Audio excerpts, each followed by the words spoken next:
Posani call షీట్ల కోసం పోలీసులు తెగ హైరాణ పడుతున్నారా?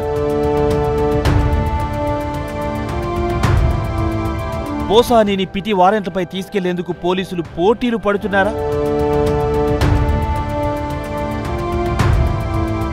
క్యారవాన్లో తిరిగే పోసానికి పోలీసుల జీవే చివరికి దిక్కయిందా?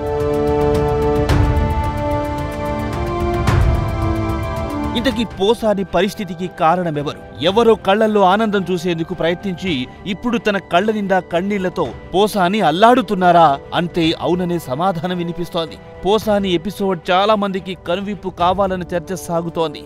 నోటికి అడ్డు ఆపు లేకుండా నోటికెంతొస్తే అంత మాట్లాడి జగనన్న మన్ననలు పొందాలనుకున్న పోసానికి చివరికి చిప్పకూడు తినాల్సిన పరిస్థితి దాపురించింది.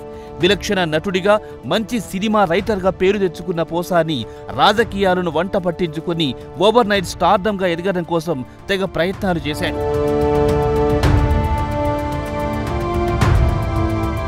అప్పటి వరకు అధికారంలో ఉన్న నేతలను ప్రసన్నం చేసుకునేందుకు బండబూతులు తిడుతూ వికట్టహాసం చేస్తూ అసహ్య హావభావాలతో వికృత చేష్టలకు పాల్పడ్డాడు.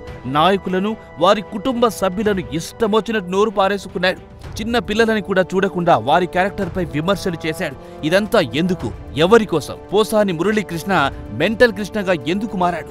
కులాల మధ్య కుంపర్లు రాజేసి జన సైనికుల మధ్య చిచ్చుపెట్టి అల్లలను ప్రేరేపించి అలజడులు సృష్టించాలనుకున్నది ఎవరి కోసం? కక్ష ఎవరిది? శిక్ష ఎవరికి? పదవుల కోసం, పదవుల మాటున పలుకుబడి కోసం మనిషి అన్న విషయం మర్చిపోయి అధికార మదంతో పేటేగిపోతే ఏం జరుగుతుంది అనేందుకు పోసాని ఉదంతమే ఉదాహరణ.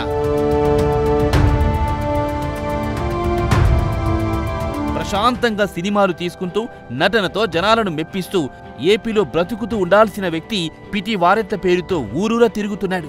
రోజుకో జైలును ఆవాసంగా మార్చుకొని కోర్టులో చేతులు కట్టుకొని పశ్చాత్తాపంతో విలవిలాడిపోతున్నాడు. పోసాని వికృతహాసాన్ని ప్రోత్సహించిన నేతలు ఒక ఫోన్ కాల్తో మాయమయ్యారు.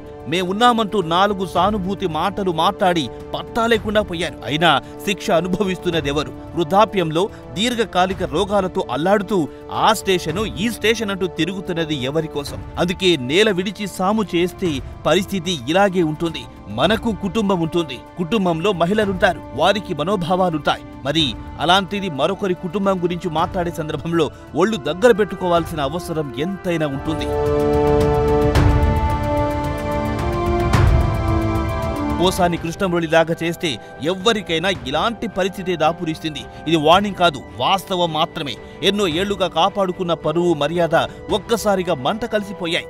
ఇక సినిమా అవకాశాలు రావడం కష్టమే. బెయిల్ దొరికినా కేసులు వాయిదాలంటూ కోర్టుల చుట్టూ తిరగాలి. దీంతో దాదాపు కెరీర్ క్లోజ్ అయినట్టే. ఇకనైనా ఎవ్వరో కళ్లల్లో ఆనందం కోసం కాకుండా మన జీవితాల్లో సంతోషం కోసం జీవించండి. అదే స్థాయిలో రాజకీయం చెయ్యండి. పోసాని కృష్ణమురళి ఉదంతం ఎంతో మందికి కనువిప్పు కావాలని కోరుకుందాం.